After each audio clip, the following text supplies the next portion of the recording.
Europa league ফাইনালের উত্তেজনা তখনও পুরোপুরি শেষ হয়নি। স্টেডিয়ামে চলছে ট্রফি উদযাপন, চারদিকে আনন্দ আর আবেগের মিশ্রণ। ঠিক সেই সময় দেখা গেল এক অসাধারণ দৃশ্য। আর্জেন্টিনার বিশ্বকাপ জয়ী গোলকিপার এমিলিয়ানো মার্টিনেজ নিজ হাতে গলায় মেডেল পরিয়ে দিলেন এক ব্রাজিলিয়ান ফুটবলারের। ফুটবল মাঠে আর্জেন্টিনা আর ব্রাজিল মানেই চিরপ্রতিদ্বন্দ্বী দুই দেশ।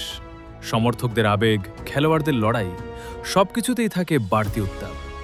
কিন্তু সেই প্রতিদ্বন্দ্বিতার মাঝেও যে সম্মান আর মানবিকতা থাকে, সেটাই যেন আবার প্রমাণ করলেন মার্টিনেজ। ফাইনাল শেষে মেডেল বিতরণ অনুষ্ঠানে যখন খেলোয়াড়রা একে একে মঞ্চে উঠছিলেন, তখন ছোট্ট একটি মুহূর্ত সবার নজর কাড়ে। মার্টিনেজ হাসি মুখে ব্রাজিলিয়ান প্লেয়ারটির গলায় মেডেল তুলে দেন। সেই মুহূর্তে প্রতিদ্বন্দ্বিতা ভুলে দুই খেলোয়াড়ের মধ্যে দেখা যায় পারস্পরিক সম্মান আর স্পোর্টসম্যানশিপের এক সুন্দর উদাহরণ। সোশ্যাল মিডিয়াতেও মুহূর্তটি ভাইরাল হয়ে গেছে।